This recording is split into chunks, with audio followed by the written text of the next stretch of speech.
1968 was the first year that I can really remember anything about. I was just a little kid back then, so things are kind of foggy. Still, certain things stand out. Some of them good, some of them bad. I'm not going to spend a ton of time on the bad here today. That's not the point of this video. But I do think it's important to remember that even during simpler times, life wasn't all that simple. There was a conflict in Vietnam, and on the home front, Martin Luther King Jr. and Robert F. Kennedy were assassinated. There were riots in the streets of many of the major cities in the U.S. Yep, even back then, things weren't always sunshine and roses. But we did have Kentucky Fried Chicken, and there was something really magical about it back then. Even today, catching a whiff of the Colonel's 7 herbs and spices sends me hurtling back in time to when I was a kid.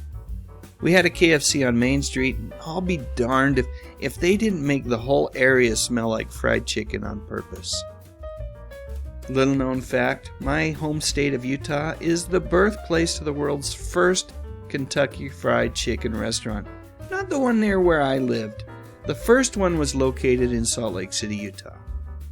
Now, I don't recall going to a McDonald's in the late 60s, but I do think it's important to mention that McDonald's officially added the Big Mac to their menu nationally in 1968.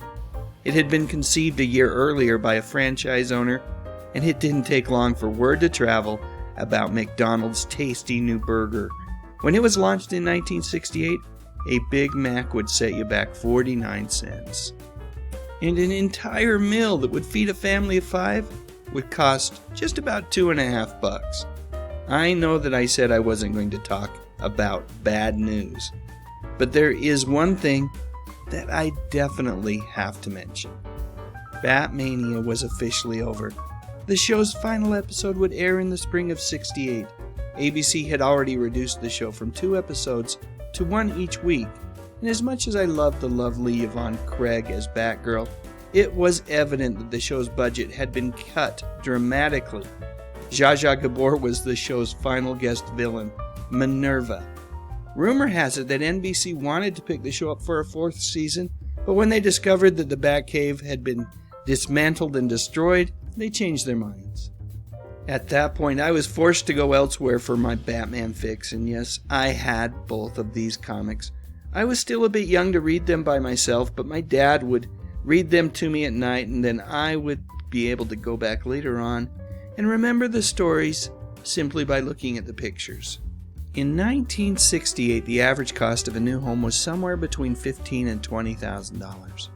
My parents bought their first home a couple of years earlier for $17,000.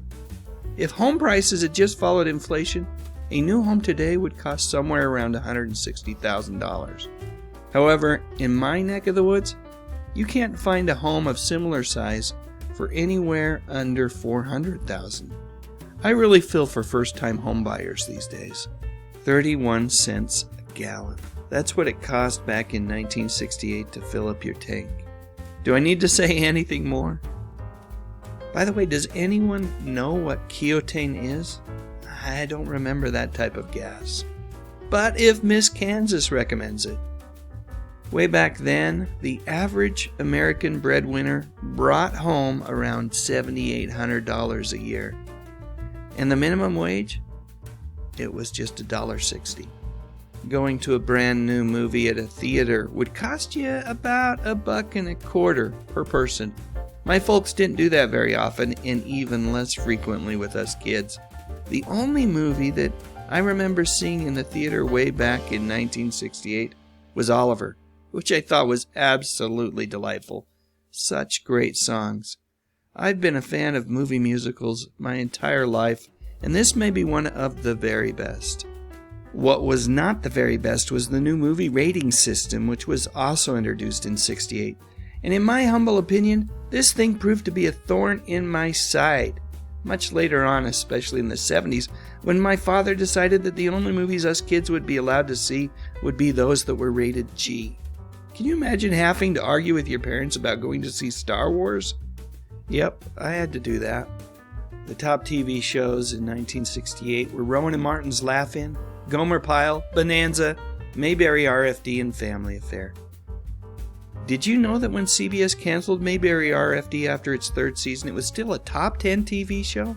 Apparently it was too rural for the network, which wanted to focus on introducing more sophisticated TV comedies like Mary Tyler Moore and All in the Family. 1968 was also the year that Nixon told Americans to sock it to him on Laugh-In. Don't worry, Mr. President, later on we will. It was also the year that 60 Minutes made its television debut. I didn't like that show at all as a kid, but as an adult, I've grown to appreciate it. Kids today don't realize just how awesome Saturday mornings were in the 60s and 70s, before cable and satellite TV ruined everything with their niche channels that run kids programming night and day. In 1968, Mom would help me pour a big bowl of Lucky Charms, and I would fire up the TV, hopefully in time to catch the Archies and then Superman and Batman. After that, my dad would commandeer the TV for sports. And this was the year that the King made his comeback. His TV special aired on NBC in December, and it marked Elvis Presley's return to live performances after years of making movies, some of them good, some of them bad.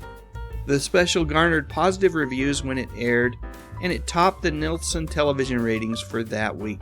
And it was actually the most watched show of the season. Speaking of music, 1968 had some pretty memorable tunes. Here's the Billboard Top 10 list for that year. I guess my favorites would have to be I Heard It Through the Grapevine, Born to Be Wild, and Moni Moni. Missing from this list is another favorite song of mine, Hey Jude by the Beatles. How about we end here with this photo? It's called Earthrise, and it was taken on Christmas Eve in 1968 by astronaut William Anders during the Apollo 8 mission. It is an absolutely stunning image, and the first time that we had ever seen anything like that. Alright, now it's your turn. Please share your memories in the comment section, and you know the drill. If you enjoyed this video, please like and subscribe. By the way, I've got another video right here that I bet you might like as well. But most importantly, and as always, thank you so much for watching.